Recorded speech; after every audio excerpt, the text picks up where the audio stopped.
Hear me. I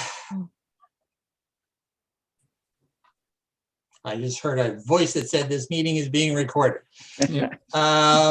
Welcome to our Sunday gathering. As you all know, we have a little bit that we do with Zoom, and it's pretty straightforward. It says stay muted unless you're participating, and always be aware that if you have your camera on, everybody can see everything that you're doing. I wanted to shift things around a little bit this morning. We normally do a land acknowledgement, and this morning I wanted to acknowledge not so much the land, but the people. And that's in response to what's been happening in around Canada that stems from the issues that were discovered in Kamloops at the residential school. It's at times like this that I know I feel somewhat helpless and unsure if there's anything that I can really do. But recently, the United Church of Canada had launched a fairly informal campaign to raise funds in memory of the lost children. And that touched me. And so I decided I was going to go and see if I could find a connection that would help me do that. And I did. One that actually I knew about through my family. Most of you, or many of you, know of Gord Downie. Gord Downie was the principal songwriter and the lead singer for a group called The Tragically Hip.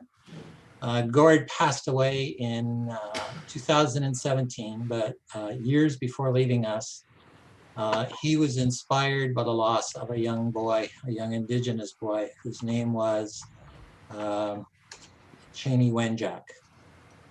And here's what Gord wrote about Cheney Wenjack. He said, he was a young boy who died on October the 22nd in 1966, walking the railroad tracks, excuse me, trying to escape from the Cecilia Jeffrey Indian Residential School to walk home. Cheney's home was about 400 miles away, and he didn't know that. He didn't know where he was, nor how to find it. But like so many kids, more than anyone can possibly imagine, he tried. Downie said, I never knew Cheney, the child the teachers misnamed Charlie, but I will always love him. And his love for Cheney led him to establish the the Downie Wenjack Fund, whose primary goal is to provide access to education on the true history of Indigenous peoples in Canada and the history and legacy of residential schools, and encourages reconciliation by way of programming and events. Now, Gord described the work that that organization did in facilitating education and doing what he called reconciliations. And the operative word, part of that word, is action. And hopefully we can all find ways to be active or in turn support someone or some organization that is. So in a few minutes, I'm going to share a link to that on the chat. And if you fancy, you can take a look there. Secondly, I shared that with my family, and one of my sons came back to me and said, Dad, here's something you might be interested in. And I am. It's a course at the University of Alberta, and it's called Indigenous Canada. It's a 12-week called an open online course, which means that it's free. It's a 12-week course of study that lasts for about 2 hours each session. So the total investment, if you choose to take it, is about 24 hours. And it's extremely flexible in that you can set your own pace, and each module has a test at the end, just to kind of keep everybody on the straight and narrow. Right now I'm on the third module, and it's called Perspectives on Treaty Making. Other modules include land claims, environmental issues, legal systems and rights, political conflicts and alliances. And it deals primarily with Indigenous political activism and contemporary Indigenous life. My experience with it has been very good so far. I'm learning a great deal about how our First Nations folks came to be in the situation that they're in. A lot of information about the fur trade and where that started. Now, I really don't feel I know enough, and I think that this course offers an opportunity to develop a solid base or a foundation about Indigenous histories and the issues of today. So I would encourage you, if you're so inclined, to take a look. And as I mentioned, I'll make sure that the link to that website is also up and running today. So with that in mind, I say thank you. And I think the next part of our service, we move into our time of recognition of talents and resources.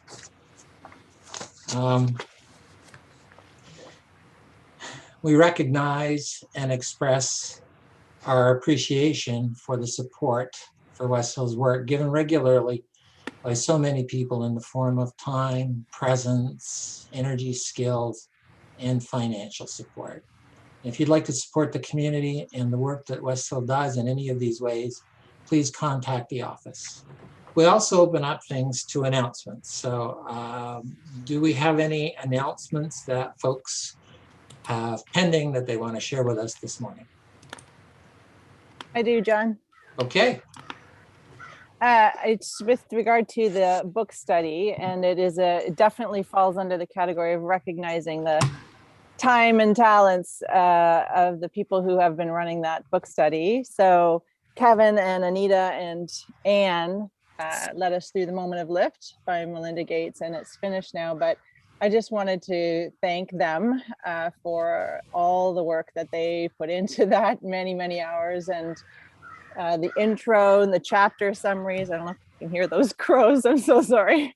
And just the personal sharing and coming up with questions that allowed us to really engage with the material and see how it, related to us, both our histories, personal and collective, but also our present and what it means to us. So anyway, so I just wanted to say thank you and ask us as a community, even if you weren't part of it, our community is richer and stronger for having had that book study as part of what we did together. So I don't know if you want to put a heart or you want to just clap, but I just wanted to thank those individuals, Anne and Anita and Kevin, for all their work. And we'll let you know what the next one is. If anybody has an idea that they want to lead, let me know.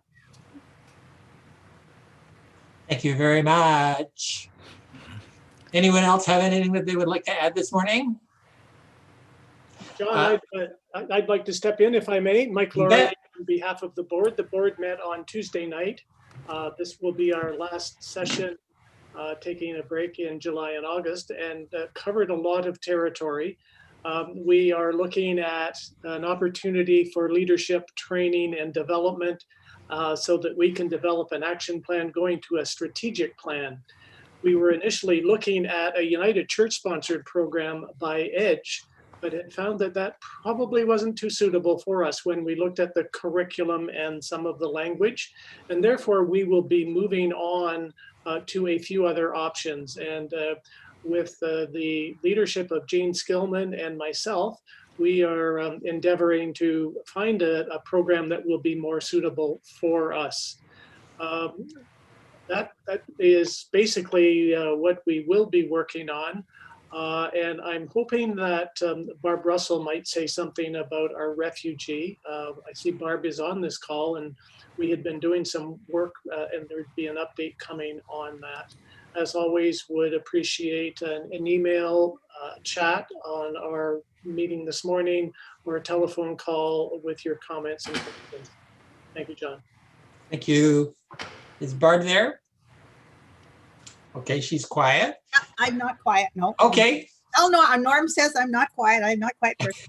Anyway, hi, good morning, everyone. Yes, I was going to say that a few years ago, I guess 2 years ago, much more than that in the planning, West Hill was a private sponsor of a family and from Bangladesh.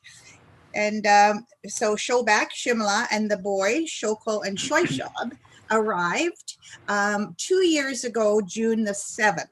And they have been living in the house that we arranged for them in Ajax. And they have decided, we supported them for a year there.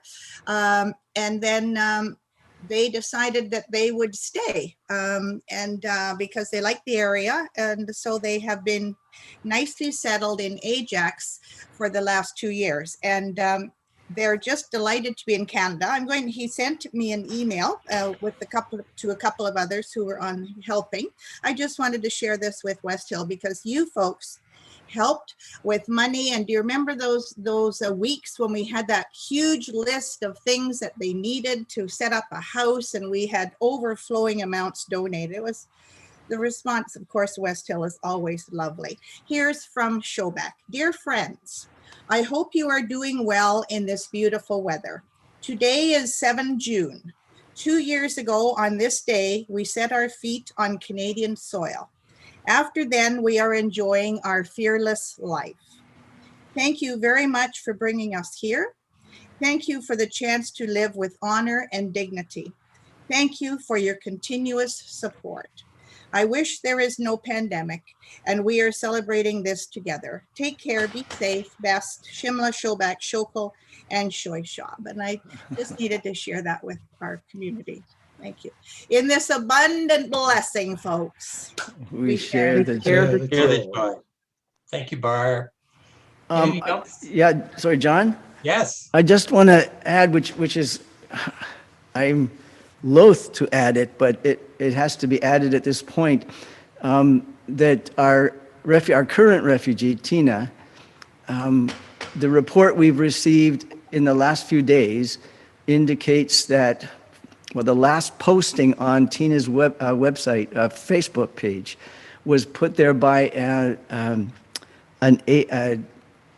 HIV/AIDS activist that knows Tina, and reported that, and I think it was May 14th or 15th, Mike, you could correct me there. As of May 14th or 15th, Tina and 3 other activists in that area have been in prison. And so as far as we know right now, that's where she is. Eve and Martin from the committee and Mike and Greta all have tried to contact Tina in every way possible. And actually it was Greta that just found the link that gave that. She's been trying to be in touch with that person and nothing. So we are really holding Tina and others in her situation to be arrested again. And she's been in prison before for just being who she is and saying what she believes. And so because that is so not our experience in many ways here, although in some, I just wanted to bring that to your attention. And if we hear anything, we will make it known. Everything that can be done is being done. Mike has contacted the United Church. They're doing what they can to find out. But right now, we don't know. And so can we hold that whole group of people in our hearts? And I'll just add, in this, our time of need. Amen. Abound. Thank you, Scott. Any other announcements? I saw one on the e-blast this week, and that is that on June the 17th, we're celebrating with our bestest friend, Jean Hamill, who turns 101. And I understand that Jean will be with us next Sunday. She's traditionally been with us on the telephone, but she's going to be live and, well, not exactly live and in person, but certainly live on our video next week. So you have an opportunity to show some affinity with Jean. Her favorite color is red, so we're encouraging everybody to wear red next week and celebrate most momentous occasion, 101 years old. Amen. So if there are no other announcements this morning, I'll turn things back to Could Scott. could I just say something? Of course. With regard to what you said about Cheney Winchak, every Canadian should watch the video that Gordon Downey made called The Secret Path. It's a beautiful but terrible video about the little guy who tried to walk home 400 miles away and froze to death on the way. So if you just Google The Secret Path, you can find it. It's just a wonderful movie. Doug, I think the link is on the chat room. I had thought about showing that this morning as part of the opening, but it's about 2 hours long, and I thought that would take us a little farther into the day. But thank you for sharing that. It's well worth the watch. Okay. All right, Scott, over to you. John, many of us would have hung in there with you for 2 hours on something that important, but perhaps we can see it at another time. Thank you for that. I'm inviting us into our sharing time at this point, and there is much to celebrate, but there's also much to grieve over, and we do both. And so the first part of our sharing time honors that connectivity, the connections we have with all that are hurting, with all that are oppressed. John has already guided our thoughts to one area of that, which is huge in our country right now. And I'm sure that those of you that are not from our country are grieving with us as you hear about it. And so just at this time, we just invite a few of you to just unmute and mention a person, a place, a people, an organization that is experiencing oppression, fear, war, violence, neglect of rights, neglect of health, anything like that at all. Just unmute and mention it. When we just mention a name like that, it could appear trivial just to say it and keep going. But we're just trying to raise our awareness that there are these places and these people. So unmute and share from your heart. Muslim Mass shootings in the United Dan States. Komisky. The Muslim community in Canada. Tina. 104 children. 104 children found in Manitoba residential school Oh, in the mass grave. oh dear. All law enforcement people. If we had arms wide enough, we could wrap around the world, and it would take that to address all these issues. Keep them in mind. Hopefully you've heard something you haven't heard before. And as you enter this week, you hear something, then feel all of our hearts and minds with you on those issues. So in such a deep sense, in this our time of need, may love abound. And so we turn to the sharing time, which can include just about anything you wish to share with us, something in your personal life, something in the life of someone you love, someone in the life of someone you don't love, someone who is going through difficulties, or if you're anticipating a phone call from a doctor, or if you've already had one and you wish to share that with us, or something joyful in your family, just share it, because although we're flat screen looking people here, we're present with each other in some ways more than ever, and in some ways not quite the same as being together. As John mentioned earlier, our population, our attendance here in the room will double next week. We will double. All right, well, what church can say that so easily? We're doubling our attendance next week because Jill and we'll be bringing Jean here. So it won't be just Glenn and I. So that's something to really celebrate. Those of you that don't know Jean, if you're newer, we're not celebrating her simply because she got older. We're celebrating her because of her longtime service and that she's 101. Jean served in the trenches in war. She served everywhere she's ever lived. She missed choir practice for 2 weeks once, about 10 years ago, I'd say, maybe a little less than that. 5 years, I don't know how many years ago, she missed choir practice for a couple of weeks because she had injured her arm slamming into the side in the ice skating rink when she was ice skating. So she's that kind of person, and so we celebrate her next week. Anyone have something to share for the community?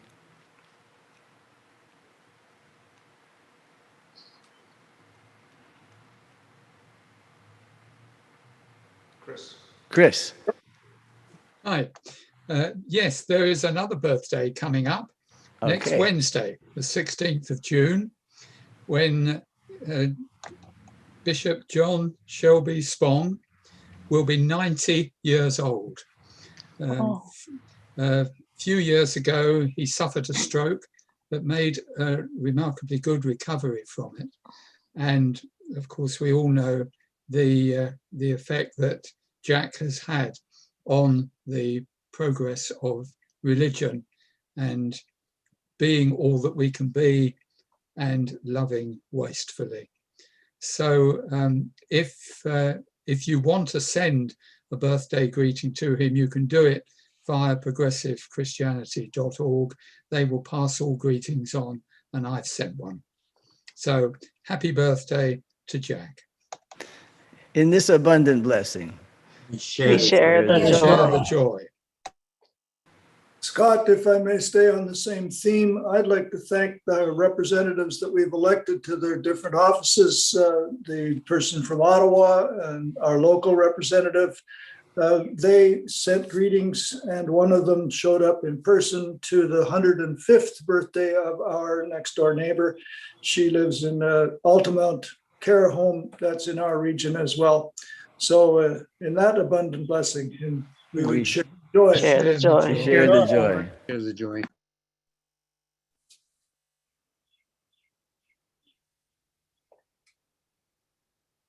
We're scanning the screen.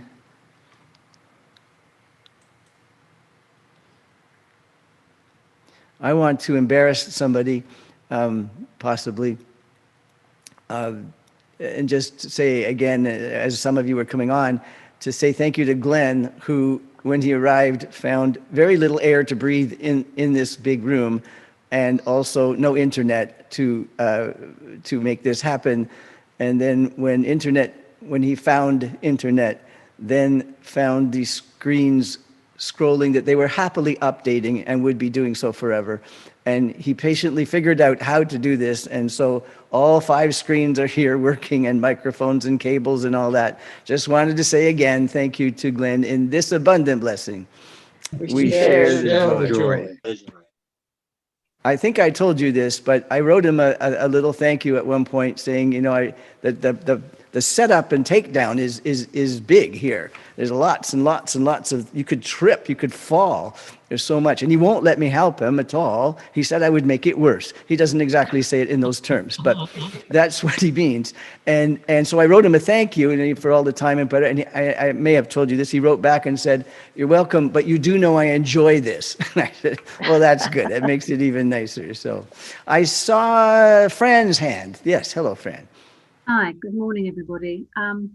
You probably are aware that we have the G7 countries meeting, and it's actually about 70 or 80 miles from where we live along the coast.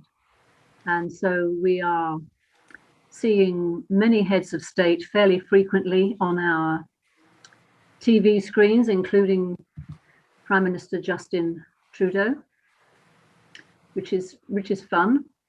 But of course, they have lots of very serious stuff to be considering, and not least the economy, not least the climate change, and of course, all the stuff that we have to endure, if you like, which are the complications of Brexit.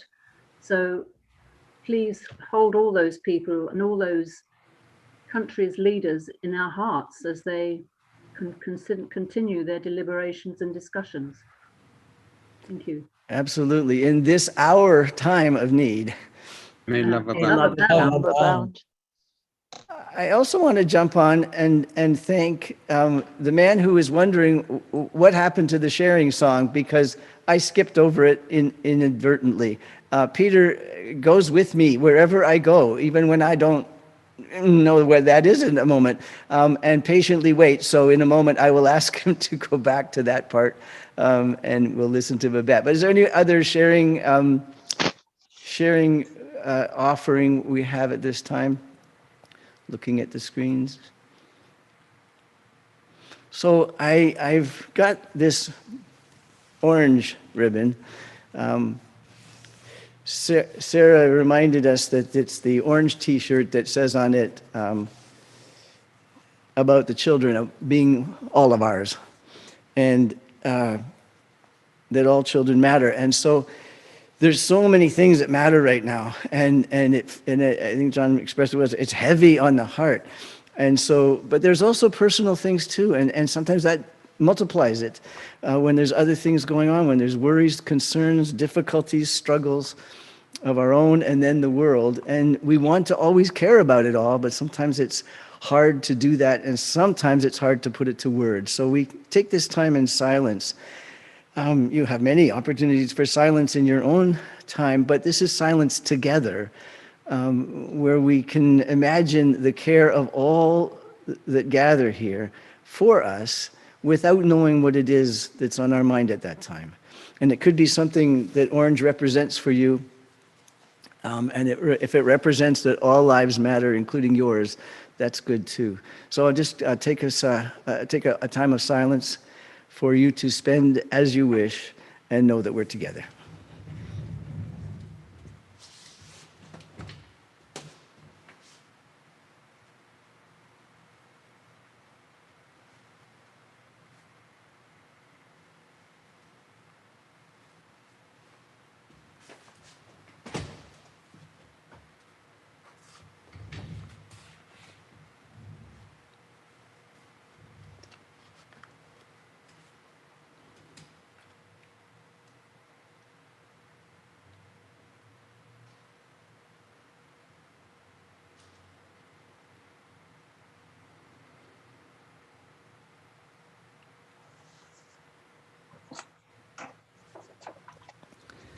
In this our time of need, May love abound.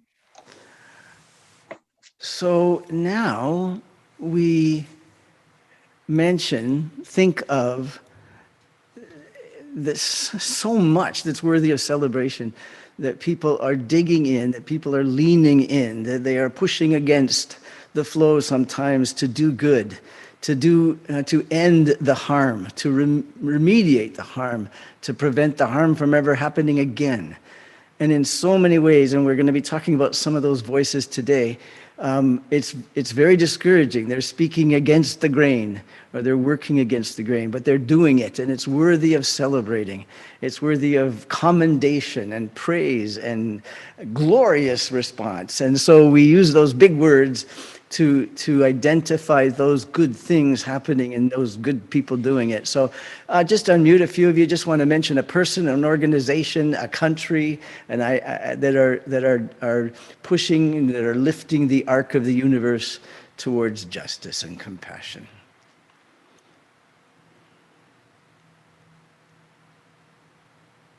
The Downey Wanjack Fund. Ruth Gill. Alders Bridge Communities.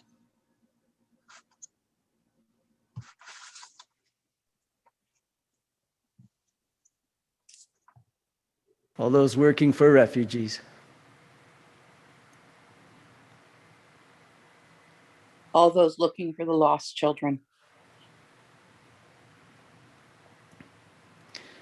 There are so many we could cheer on their way. There are so many we could join by walking with them, that we could join by supporting them financially, supporting them with our letters, our signing petitions, marching, whatever we do to support and to celebrate and to say, that's good. What you're doing is so important, so needful, so very good. And so we celebrate them by saying, in this abundant blessing, we share the joy. Share the joy.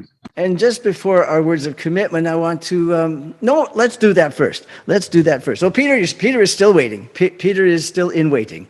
And so now, as I promised, or threatened maybe is the better word, the words of commitment we've been saying for I don't know how many years.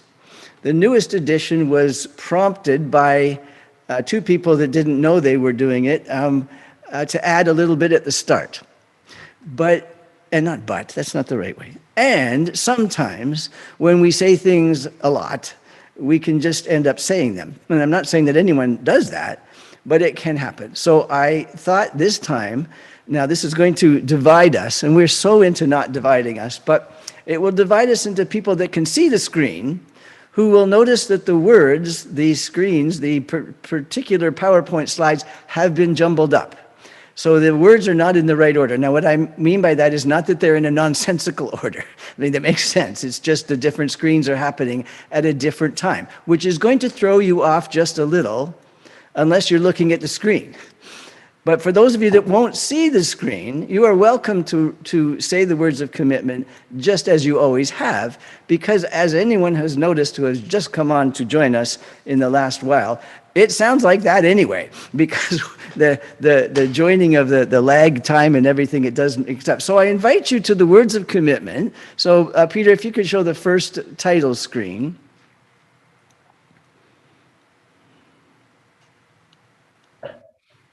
There, in an alternate order. Here we go. As I live every day, I want to be a channel of peace. Wherever possible, may I choose to be light in the darkness, a help in times of need, and a caring, honest friend. May I bring love where there is hatred, and healing where there is hurt, joy where there is sadness, and hope where there is fear.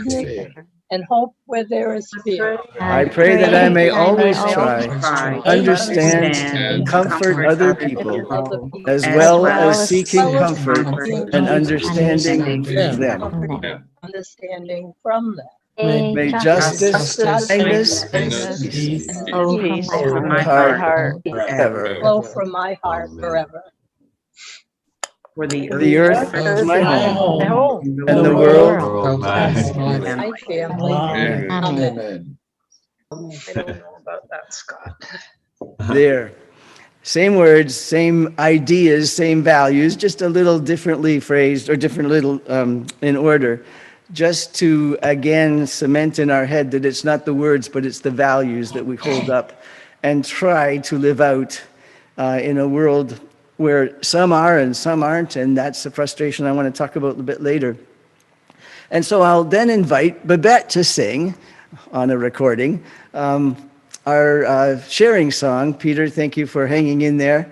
The need for care.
I am seriously hoping this isn't the end of a very long and beautiful friendship, because I did to Babette what she's already noted and apologized for, which was when she recorded that, she recorded the same verse twice. So we aired that before, and I apologized to her and said we would fix that. And we didn't yet. And so I apologized to Babette for airing, AIRING, the ERRING I just committed by playing the same one again. But folks caught on quickly, so thank you for that. I pass the baton again to John for the readings for this morning. Thank you, Scott. We have one reading this morning, a little bit lengthy, but very impactful. It comes to us from Alice Walker. Alice is an American novelist, a short story writer, a poet, a feminist, womanist, social activist, and she's best known for her novel, The Color Purple. This particular excerpt is taken from her 1989 novel entitled The Temple of My Familiar, in which she interweaves 4 stories of men and women looking for their future amidst the difficulties of their past and present. You may notice a familiar style, akin to the Beatitudes. She wrote, "Helped are those. Helped are those who are content to be themselves. They will never lack mystery in their lives, and the joys of self-discovery will be constant.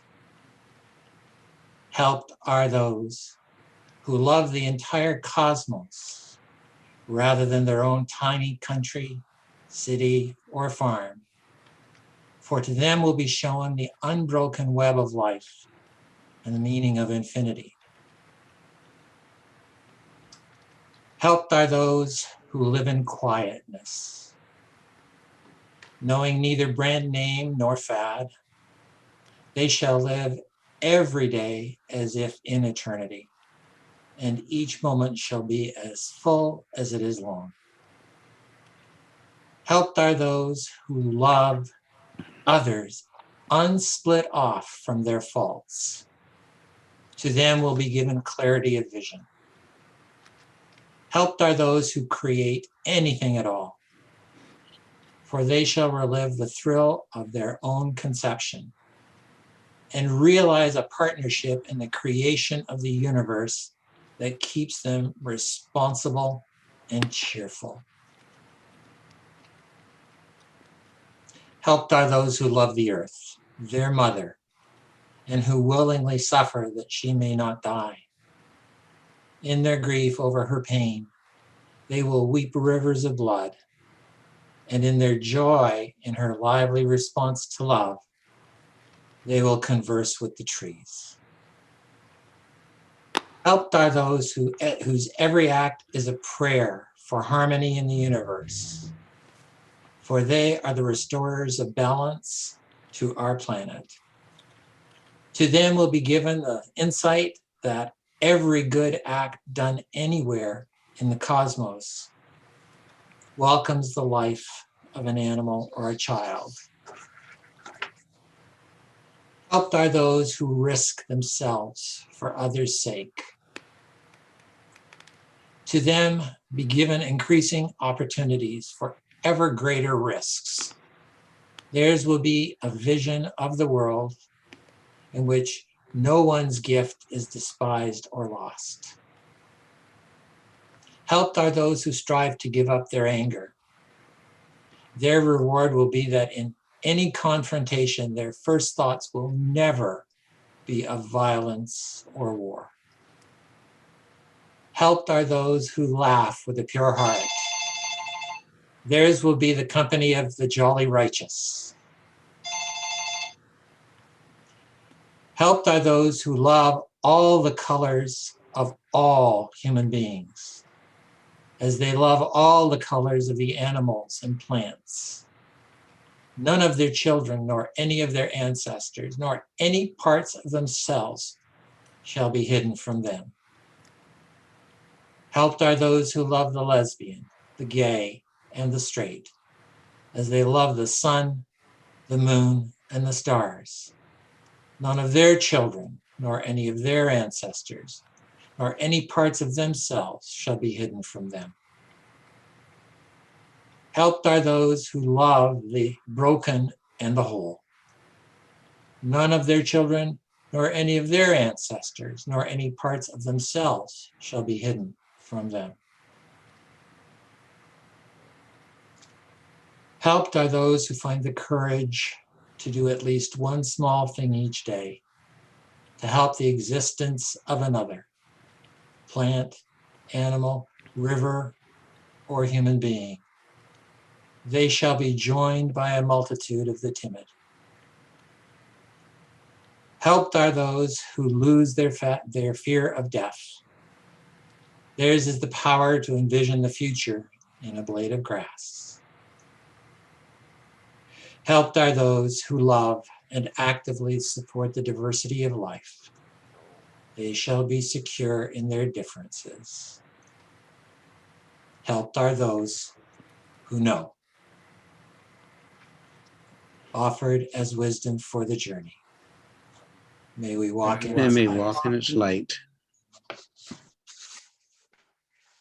Oh, thank you, John, for the way you read that.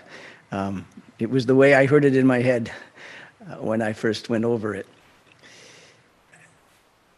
We're going to talk today about enlightenment historically, but also ethically. I've been doing a tremendous amount of reading about the meta-ethics, the exploration in thought of what morality is, what ethics are, what's the foundation for that, what's the grounding for it, how do we know what's true, what's real, is there something real, is it something we think of ourselves, is it something handed to us from another realm, all these thoughts. It's fascinating, fascinating reading. I have thought it was so fascinating, I have dragged the VisionWorks team through it regularly to think together about these items, these topics, and how to phrase it in a way that still includes all, but does not impose a kind of a moral authority upon anyone. Because I think as we've talked together, the authority of your morality comes from the authority you give it in your life and in your assent in your life. So the idea of ethical progress has baffled moral philosophers. From the point of view is, if there are real ethics, if there are real standards, if there's real morals, if they are a real entity, they have an existence, then how do you explain that looks like, in many ways, the world, the people are perhaps more morally aware and morally good than they were centuries ago? And so that's tomes and tomes on that topic, how to explain ethical progress, how to explain that slaves were thought of as okay and slaves are not thought of as okay, but in some places slaves are still thought of as okay. So those ideas of the changing mind on things. And that has, we've seen ethical progress in countries, we've seen it in institutions, certainly the institution I work in long-term care, much progress has been made in the past 50 years, in the past 100 years, and you would call it ethically better, so progress has been made. How to explain that is one thing, and we're going to dig into that a little bit. And then also whole groups, whole denominations, whole churches, whole religions can grow and see themselves as ethically more responsive than they were before. And of course, certainly everyone on this screen, I would think, has seen themselves develop ethically and see things differently as they go on, and maybe hopefully a wider sense of that. So the idea of ethical progress, of getting better with that, is what I want to dig into today. And I have found so many voices that at some point I'm going to be talking very quickly, really quickly, because I want to get them all in. I couldn't leave one out. If I tried, they cried on the page and said, no, don't leave me out. So I put her back in. But I wanted to envelop it all with a modern voice. And that's the voice that John DePetty just read for us, the voice of Alice Walker, who wrote The Color Purple and many other things. She celebrated in her work the care and those that kept on caring despite resistance, despite obstructions, despite retaliation for that. She has a whole piece that she wrote when she toured Gaza, and that's a while ago. Her shock, her overwhelmed reaction at what she saw. She said that was the first time she actually put a picture in her head, an accurate picture of what the word rubble, reduced to rubble, might look like. She hadn't seen it, she'd heard it. And her empathy was just on fire with all this. And the question that comes, and that's the question I want to look at today, when we see something like that, when we see absolute oppression, violence, the things in the news right this week and last week, the question that comes to many of us many times is, how could they? How could people do that? How could we have done that? How could we have participated in that? How could we not have known? How could they? And all through history, we see people, human beings, who look at other human beings of a different color, a different sex, a different gender, a different ethnicity, a different age, a different ability, a different accent, a different socioeconomic class, a different origin, a different ancestor, were deemed as less than human, non-human even, not worthy of the same respect and even compassion as the viewer. So some people have seen people with all those differences as less than human, less than themselves. And often our response to that is, how could they? But I, in my own life, will look back at myself and say, how could I have seen that the way I saw it? I don't see it that way now. And so it's an internal thing as well. How could I? How could we? How could they? I like adapting something of Kierkegaard. Without his permission, I couldn't get it. He has a sort of a trinity, a trifold of thought of different, I think he called it different kinds of people, but I like to think of it as different dimensions of living. And the first one was aesthetic, which means the sense of beauty, the sense of the senses, living at the level of your senses, picking up sound and texture and color, which is a beautiful aspect of living. The next level he talked about as a level, is ethical, which is the goodness, the doing the goodness, the seeing the goodness, the being able to evaluate between good and evil and make decisions. So the aesthetic dimension of life and the ethical dimension of life. Now, he called the third, and so he's going up, not sideways, but he called the third one religious. And I will just rename that to make it a little more widely inclusive. It's the area he talked about, not just seeing beauty, not just doing the right thing, but this dimension was passionately caring about it all. So to live on all three dimensions is a real big, beautiful thing to call life, to live aesthetically, to live ethically, but also to live passionately caring. So when we look at all these areas in the world, historically and now, where people, human beings, are not being treated as human beings, we need progress. We need ethical progress. And so the first thing we need to care more. We need more of that level of passionate care. We not just to see things, not just to do the right thing, but to actually passionately care. So I'm adding a thought. It's not my thought. A lot of people thought of it, but I'm adding to this thought, the idea of not just more care, not just more passionate care. Sometimes you don't know, how could you care more? You care so deeply. But I think the other aspect of that is a change in viewpoint, a change in view, a change in thinking. And I'm going to put that in terms of enlightenment as seeing differently, to see a group of human beings differently than before. If they have been seen as less than human, to see them differently. So it's about looking, it's about sight, it's about looking differently at those who look different. Now, the idea of looking different has the two aspects of it.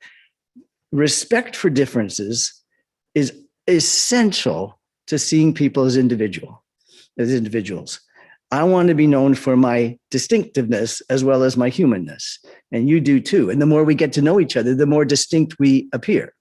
And the more we get to know everyone, especially people we live with, they can even be more distinct. Sometimes we wish they were less distinct because of what happens of differences. And we've talked about that before. But to see differently, to look differently at those who look different from us in any way at all, and they probably don't even look that different than us, but to see in society, if society could look differently at those who look different or seem different, and that's that list of sex, ethnicity, age, ability, act, everything, those differences. So to celebrate the differences that honor individuality, but also to celebrate the sameness of humanity. And we all know this. I'm just putting it in terms of viewpoint, of seeing, to honor the common humanity of all those made up with all those differences that make up human beings. So when we see all sections of humanity as human, then the application of ethics, the application of doing good, has a flow to it. There it goes. So we're going to listen to an era. I apologized last time we did voices from the 1500s, and I couldn't find a woman's voice that was on topic. I mean, I couldn't even find one that was off topic. So, I this time I'm looking at the 1700s, and it's almost only women, excepting a couple of men who commented on it really, really well. So these are women's voices who are asking us to look differently, to look at differences differently. They would be called people who poked holes in the glass ceiling. But it can sometimes in their work hardly look like it because we're talking the 1700s. So I want us to capture this idea of these courageous voices that spoke against the common way of looking at things and asked people to look differently. And they weren't just asking men to look differently at women, they were asking women to look differently at women, and because it's all connected like that. And they weren't just asking it about women, they were asking it about people. And so these voices are so important to honor.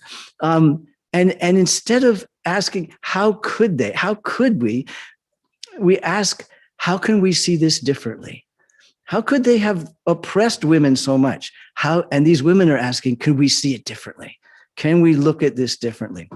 John read that long, beautiful passage. I wish I could engrave it on my wall of all those ways of seeing differently. Peter, I'm going to start the long PowerPoint slide so we can see these people that are the voices that we're hearing. And the first slide is a double picture of Alice Walker, time with a bit of a time difference in there. And here's what she said. She saw differently, got in trouble for it, of course, got people upset, and also got people embracing it. Here's Walker's voice. For you will find, as women have found through the ages, that changing the world requires a lot of time. It requires a lot of mobility. It requires money. And as Virginia Woolf put it so well, a room of one's own, preferably one with a key and a lock, which means that women must be prepared to think for themselves, which means undoubtedly trouble with boyfriends, lovers, and husbands, which means all kinds of heartache and misery, and times when you wonder if independence, freedom of thought, or your own work is worth it all. We must believe that it is, for the world is not good enough. We must make it better. We must believe that it is worth it, for the world is not good enough yet. We must make it better. So her call to see things differently. Next. The era we're looking at is the 18th century, which those of you who are numerically challenged have to always remind myself, that means the 1700s, not the 1800s, because of somebody's mishap with a calendar somewhere, I'm sure. So the 1700s is called the Age of Enlightenment, the Age of Reason. Also blends into other eras as well. But it was this era where people started thinking radically different. They also noticed that they could look back in history and see some other voices that had already thought radically different, but a lot of them were thinking. And the ideas that bubbled forward in this era were the ideas of the pursuit of happiness, the sovereignty of reason, of thinking, the evidence of the senses as opposed to an authority handing it to you, and the primary sources of knowledge. Where did we get knowledge from? And a great look at nature for that. The ideals that were emblazoned on crests and posters and books were the ideals of liberty and progress and toleration and fraternity, French Revolution word, the constitutional government and separation of church and state, which is still not as separate as we would like it in many ways. Stuff was happening all over the globe. We would now be hearing about all that with social media, but they didn't hear about it. But this was what was happening in the history of the 1700s. Slave trading and human trafficking expanded on a global scale. Revolutions in thought and revolutions in war. A lot over the slave trade. Various views on that. Counter revolutions broke out. Europe was colonizing the Americas and other parts of the world. Great Britain became a big power worldwide, and with India. And I'm just giving you the little pastiches of this thing. The Industrial Revolution. My goodness, that could fill a whole time. And Napoleon was busy. The inventions of this time period, I'm going to name them real quick. Here we go. This is really, really quick. The piano, the tuning fork, the steam engine, the diving bell, the fire extinguisher, mercury thermometer, the lightning rod, the marine chronometer to measure longitude, soda water, steam engine, electric telegraph, the flush toilet, steamships, submarines, bifocals, the circular saw, parachutes, self-winding clocks, the hot air balloon, threshing machine, safety lock, power loom, a working parachute. Did you hear me say parachute before? That was on the list. And then later it says the working parachute. So I don't want to know what that other one was like. The guillotine, the gas turbine, bicycles, gas lighting, ambulances, preserving food in jars, the smallpox vaccine, lithography, the battery, and sheet paper making. That's a busy century. Music included the late Baroque period and the early classical period. So you were hearing Bach if you were at a concert, and Handel and Haydn and Mozart. I didn't put them in a particular order, but it was in my favorite order. And then we turn to the voices about the subject that I want to focus on today, but it's not exclusive because it's about humans.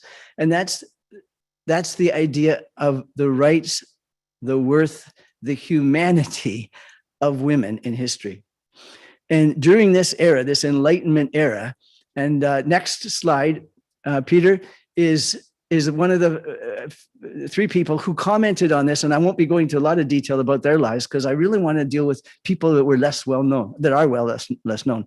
Jeremy Bentham, if you've heard, a utilitarian philosopher, a liberal thinking philosopher, said this, that it was the placing of women in a legally inferior position, that made him choose the career of a reformist at age 11. Kudos to Jeremy.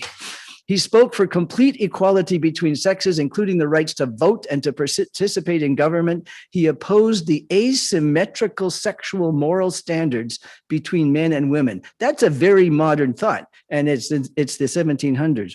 He also strongly condemned many countries' common practices that deny women's right to due to allegedly inferior minds. And he listed over and over excellent female minds at the time. The next guy in the middle, Marquis de Condor, I won't even attempt to make a French sound there, but this fellow was a mathematician, a classical liberal politician, a leading French revolutionary, a Republican, and an anti-cleric clericalist. Any of you who are ex-clericals will have to have faced him at some point with his objections to us all. He was a defender of human rights, including the equality of women and the abolition of slavery. And he wrote for the admission to the rights of citizenship for women in 1790. Didn't happen yet, but he was plugging for it. And beside him on the screen there is Olympe de Gouges, another founder of feminism. And she published the Declaration of the Rights of Women and Female Citizens for equal treatment of men and women and unmarried mothers. She wrote this declaration mimicking the language that the Marquis de Condorcet wrote as a little bit of a dig that it hadn't happened yet.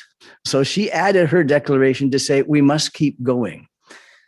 And the next slide is a familiar face to all those of you who have done women's studies or feminist studies. Mary Wollstonecraft was an English writer, a philosopher, and an advocate of women's rights. And she wrote that enormously powerful, you see there on the screen, A Vindication of the Rights of Women, and she boldly declared that women are not naturally inferior to men, but appear to be only because they lack, I could ask you to say what you think it would be there, education. Because they appear to lack education, so they can appear inferior. They are not treated as rational beings that would be able to incorporate education into their lives. And she wrote and was vilified and mocked and also embraced. Those are pretty well-known people for some, if you're in that realm of study. So I wanted to put into our hearts, after everyone, you could say in this abundant blessing, but we won't do that because I'm going to go fast. You thought I was already going fast, but I'm going to go faster and raise these women's voices up. I've got pictures for most of them. So I'm sorry for those of you don't have the screen that you can see, because it would be hard for me to describe how these people look, which I would not do. But if you can come on and look at them, you can see that while we're talking. The first woman is Anne Fisher. I couldn't find a picture of her. It actually noted that there was no picture of her, but this is her book. She wrote A New Grammar, being the most easy guide to speaking and writing the English language properly and correctly, which, if you are grammarians, you can already see there's been some changes in what is properly and correctly spoken. She was the earliest published female author on how we talk, which was a bold move for her to make, to actually tell men and women what is the way to speak properly and correctly. Anne Fisher. Next, Anne Ward Radcliffe. She was a very brave woman. She's a novelist. And instead of writing as you would expect a woman to write in that era, she decided to perfect the Gothic novel. Now, we talk about that these days, Gothic novels, but she made a distinction between two kinds of Gothic novels, distinction between a terror novel and a horror novel. And she said the former, the terror novel, expands the soul and awakens the faculties to a high degree of life. But the horror novel contracts and freezes and nearly annihilates them. So she used her work, first woman ever to write terror stories, to scare you to death, because women shouldn't do that. They should be meek and demure. But she wrote to generate a feeling of mystery and suspense. And the cool thing is that supernatural seeming events happened in her stories. And then by the end, they were explained as natural events, which was also a very controversial thing for her to do. So brave Anne Ward Radcliffe. Next, Dorothea Silesia was a poet and a playwright. And that is her book. She was the daughter of a playwright, so she was educated at home. And the reason she was educated at home is they didn't educate women anywhere else. So she learned at home, and she wrote a play that she translated one of Voltaire's works and used his words in her play, but changed it. So the warrior is no longer, the male warrior in the story is no longer the hero. She makes Almeida the heroine, and in the play uses words that says all women have right to choose their own spouse. Well, Voltaire never said that, but in her play, in her translation, we would call that a rather loose translation. And evidently she was called a rather loose woman for doing so, but she spoke out. Again, see it differently, see women differently. Next, Susanna Centlivre. Susanna Centlivre, an English poet and actress, the most successful female playwright of the 18th century. And she is best known for her comedies. And no female had written a comedy. You couldn't make other people laugh. You had to be demure and just, sort of laugh in your handkerchief. But she wrote comedies in which quick-witted female intellects equal their male counterparts. And due to the great prejudice against women playwrights completely, she started off writing under a pseudonym so no one would know it was a woman. And then, of course, later on in history, she popped out as a woman and people had to deal with that. She wrote really liberal ideas into her plays, and also about the gender bias in writers and playwrights. She was thought of by male playwrights as offensive for political and religious reasons, and she was mocked for pandering to the popular taste instead of being more uppity, for which many people thanked her. Next is Kitty Catherine Clive. And I'm going to show you 3 pictures of her. She's an English actress and an occasional singer.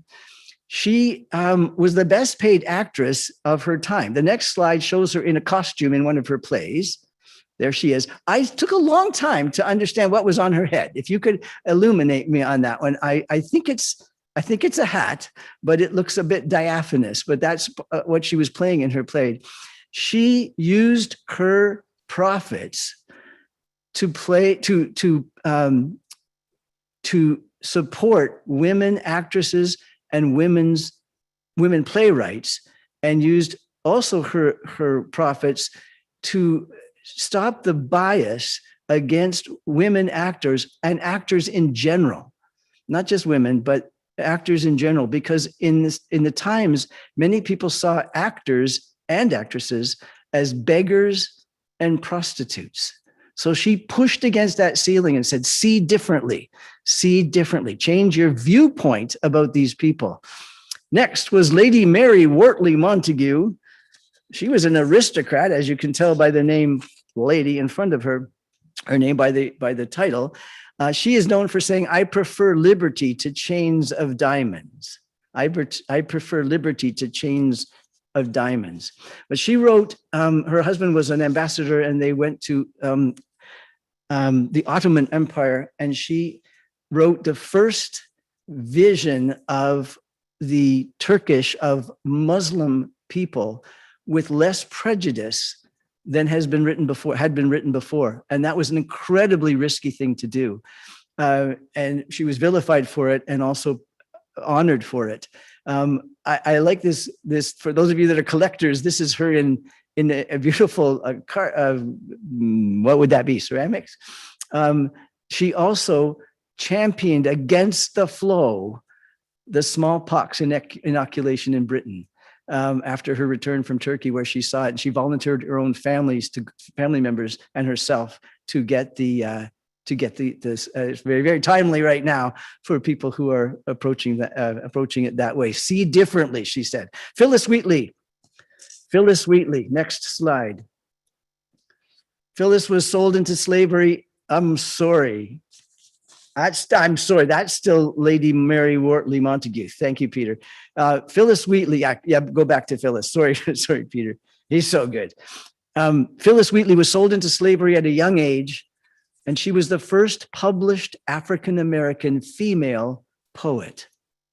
And here's one of her writings, and it's called, from a selection from On Being Brought from Africa to America. If that's not a euphemism, on being brought from Africa to America. She wrote this little bit of a poem, or this is the selection. Some view our sable race with scornful eye. Their color is a diabolic dye. Remember, Christians, Negroes, black as Cain, may be refined and join the angelic train. See differently, she was saying. Some view with a scornful eye, and she's calling for people to see differently. Next, we go to Mexico for Juana Inez de la Cruz. And she wrote, sir, there is a beautiful carving of that. She attacked the double standard. She attacked the double standard that women were put to morally and intellectually. She said the following: one you blame for cruelty and the other you blame for ease. What can a woman do to win your respect? She asked people to see differently. Next is Im Yun Jidana, and we go to China. And there is no picture of her, but this is a picture of how she would have looked. And she was a Neo-Confucian philosopher who defended women's education at a time when scholarship among women there was frowned upon. No depictions of her are available because she was not honored in her time. But she said this: though I am a woman, there is no difference between man and women in terms of human nature. That's the 1700s, and we still have to say it. There is no difference between men and women in terms of human nature. Next, Wang Zhenyi. Beautiful picture of this. I wish I could go into more detail of that, and I won't, but you can look up Wang Zhenyi, Zhenyi, a scientist from this dynasty of this time. She was an astronomer. She was a mathematician. She proved how equinoxes happen. She proved the difference between the lunar and the solar eclipses. She counted the numbers of the stars. She explained eclipses. She put forth Pythagorean theorems. She dazzled everybody. And this is what she said: there were times that I had to put down my pen and sigh, but I love the subject, so I do not give up. She was tired of speaking against the grain, but I love the subject, so I do not give up. Lauren Bassi, next slide. Oh, I'm sorry, let's look at those. There she is as a mathematician, and there she is in a depiction as an astronomer. Great pictures. And on to Lauren Bassi. Bassi was a botanist. She worked against gender discrimination in the academy. She learned calculus and Newtonian physics, and she did innovative research on subjects with electricity and hydraulics. She fought for gender equality in education throughout her career, and she was appointed the first female professor of experimental physics. And if you didn't know her, you weren't looking at your Google at some point, because the next slide, oh, there it is. Google's made a doodle of it. And they said, here's to you, Laura Bassi, on your 300th birthday. So they celebrated her. Just winding down, Catherine Jeremy, next slide. Now that is the Museum of Nature, the Canadian Museum of Nature. And Catherine was honored as one of the earliest botanists in Canada and the first female naturalist known to date. She examined herbal properties, particularly as they could affect women's bodily experiences, such as pregnancy and birth and abortion. And she was vilified for looking that closely at women's issues. But she said these herbs are for everyone, and they're for women too. And she took an early interventionist approach to healthcare, which no one had done before. And she was celebrated as a Canadian scientist in the Museum of Nature. And there's an exhibit, if you ever go there, upstairs that features Canada's early naturalists. And there she is, because plant collecting was deemed a suitable vocation for women as long as you didn't study them.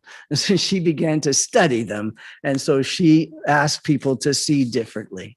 I'm going to skip, Peter, if you would, and you're not going to know how to skip that if I say I'm just looking at the time, because I want to get it. If you could go to the next screen, Peter, that has a Google Doodle on it, a Google Doodle, and you will find Dorothea Christiane Erxelben, who was the first female doctor in Germany, the first woman licensed by a regulating medical body to practice medicine in the world. She was instructed by medicine by her father, a doctor, because there was no place for her to go to school. She was the first woman to receive an MD from a university, but she had to fight for it. Women could certainly not take the degree. They certainly could not practice medicine. And the reason they gave was that because women weren't allowed to hold public office, they were not allowed to get a doctorate degree. And so eventually the lawyers put their head together and said, there's a difference between holding office and being a doctor, so she can go ahead. And so they let her. They saw differently, but only minorly. And she kept pressing for all people to all women to be honored as a doctor. And so that's her Google Happy 300th as well. And so I wind up with the next screen with Abigail Adams. I have fallen in love with Abigail Adams. She was the daughter of a liberal congregational minister. Those of you from the United Church, before it amalgamated, some of you would have been from a congregational background. And her father did not focus his preaching on predestination or original sin, but instead emphasized the importance of reason and morality. And she became the wife of a president of the United States, John Adams. And the beautiful thing about this couple was that, and you can show the next slide, Peter, about she and her husband, was that John sought her advice frequently, not about the color that the dining room should be painted, but on political and economic and philosophical ideas. Their letters are in volumes for us to read, about the mutual respect between the two of them. So I won't embarrass any couples on the screen, but have any of you actually gotten wisdom from the other one you would not have gotten if you hadn't asked? Yes, we can nod there. Yes, very good. And for all of us, when we ask somebody else, it can increase our wisdom. She, as First Lady, some people called her one of the founding fathers of the United States of America, and some people referred to her as Mrs. President because she was so wise. And as she was dying, she sent a letter to John, and it said, "Do not grieve, my friend, my dearest friend. I am ready to go. And John, it will not be long," which broke my heart when I read that. But I'm going to end with some words from her. So I'm going to ask for the last slide there, Peter, is her in color. And I'm going to, I don't sound like her voice, but I want to give you her views, her groundbreaking views, where she pushed through and above and beyond, and asked people to see differently because she saw differently, and invited us to do the same on the topic of slavery. And I'm going to go quick. You can look her up later and enjoy, but I want to sort of swamp you with her groundbreaking ideas. Adams believed that a letter that explained that she doubted most of the Virginians had such a passion for liberty as they said, because they deprived their fellow creatures of so much freedom. She said, "I wish most sincerely that there was not a slave in this province. It always appeared a most iniquitous scheme to me to fight ourselves for what we are daily robbing and plundering from those who have as good a right to freedom as we have." I'm going to invite you, as John introduced at the start, to not just see the word slaves as it would have fit then, but as it would be any oppressed people, and certainly in our Canadian world right now. The idea of anyone oppressing anybody. She also said, a notable incident regarding this happened in Philadelphia in 1791 when a free Black youth came to her house asking to be taught how to write. Subsequently, she placed the boy in a local evening school, though not without objections from a neighbor. Adams responded that he was a free man as much as any of the young men, and merely because his face is black, is he to be denied instruction? How is he to be qualified to procure a livelihood? I have not thought it any disgrace to myself to take him into my parlor and teach him both to read and write.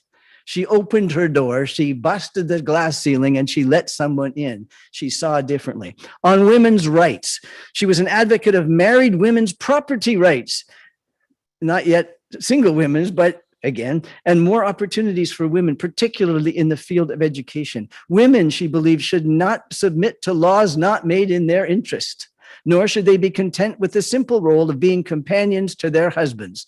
They should educate themselves and thus be recognized for their intellectual capabilities so they could guide and influence the lives of their children and their husbands. So there, if you got a nudge there, if you're on a screen there, that would be the time. On the status of women, patriotism in the female sex is the most disinterested of all values. Excluded from honors and offices, we cannot attach ourselves to the state or government from having held a place of eminence. Even in the freest countries, our property is subject to the control and disposal of our partners, to whom the laws have given a sovereign authority. About wives and their husbands, she wrote this to John. This is a Dear John letter. This is a real, true Dear John letter. I long to hear, dear, that you have declared an independency. And by the way, in the new code of laws, which I suppose it will be necessary for you to make, I desire that you would remember the ladies and be more generous and favorable to them than your ancestors have been. Do not put such unlimited power into the hands of the husbands. Remember, all men would be tyrants if they could. Well, there's a very disparaging comment. If particular care and attention is not paid to the ladies, we are determined to foment a rebellion and will not hold ourselves bound by any laws in which we have no voice or representation. I hope you hear in that the voices of Indigenous people everywhere. That your sex are not naturally tyrannical is a truth, that your sex are naturally tyrannical is a truth so thoroughly established as to admit of no dispute. But such of you as wish to see differently, to be happily willing to give up your harsh title of master for the more tender and endearing one of friend, why then not put it out of the power of the vicious and the lawless to use us with cruelty and indignity with impunity? Men of sense in all ages abhor those customs which treat us only as the vassals of your sex. Regard us then as beings. Regard us then as beings. See differently. See differently. And a last from Abigail. I'm skipping a little here just because I can't hardly let go of these statements, but here it is. How difficult the task to quench the fire and the pride of private ambition and to sacrifice ourselves and all our hopes and expectations to the public good. How few have souls capable of so noble an undertaking. We have too many high-sounding words and too few actions that correspond to them. These are the times in which a genius would wish to live. It is not in the still calm of life or the repose of a peaceful station that great characters are formed. The habits of a vigorous mind are formed in contending with these difficulties. Let us contend then. Let us contend. Great difficulties may be surmounted by patience and much perseverance. And I'll end with Alice Walker, whom we began with. Ethical progress is not just made by more love. It's made by seeing differently, by seeing more, so that we can apply love, justice, respect, and compassion more broadly than before.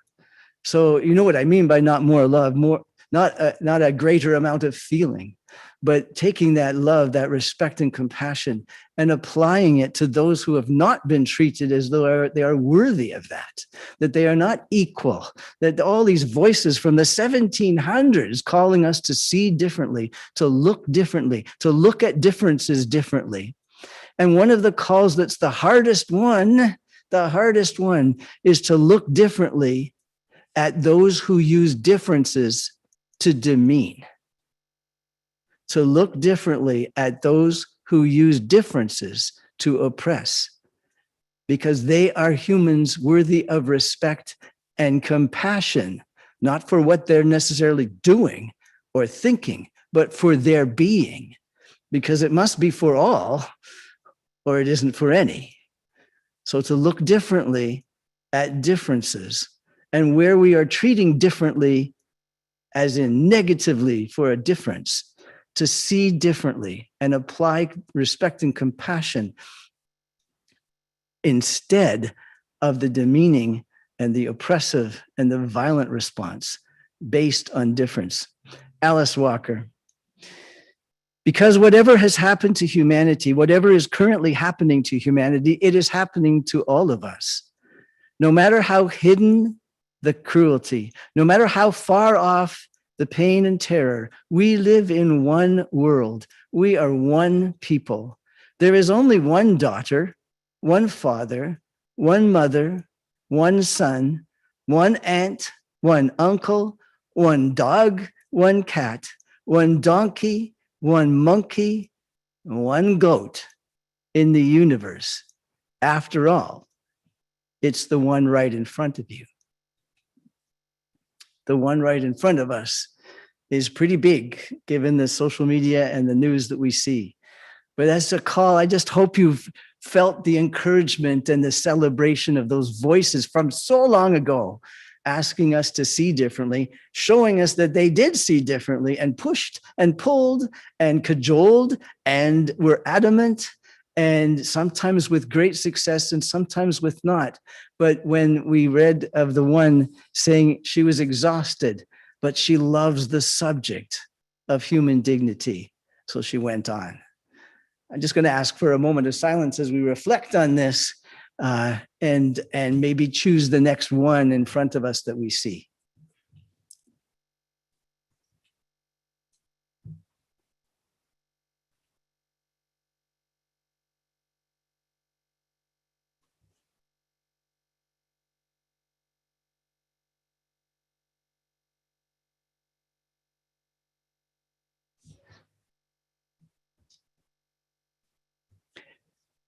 I'm very glad that Dennis recorded this, because you can play it back and put it on slow, because I know I have been very rapid in my telling, and that was with leaving quite a bit off there. I might stick it in someplace else. But thank you for caring enough about these subjects that when we gather together, it's not it's an affirmation of what is good and right, and an affirmation of what must be done in so many corners of our earth, and a celebration of all those that are doing it so beautifully, so tirelessly, and a care for those that are getting tired and getting exhausted, so we can put our hands and our feet with them. So have a beautiful week. Join us on Tuesday for wellness. Join us on Thursday for coffee. Is there any other joining? No. Phone each other, get on a Zoom with each other, keep in touch with each other, share that love and beyond. Let us know if there's someone not doing too well. Hold Tina in your hearts, our refugee, wherever she is right now. Hopefully we will let the West Hill family here know if we find out anything else for that. Anyway, so thank you for seeing with me today. Appreciate it. Take care.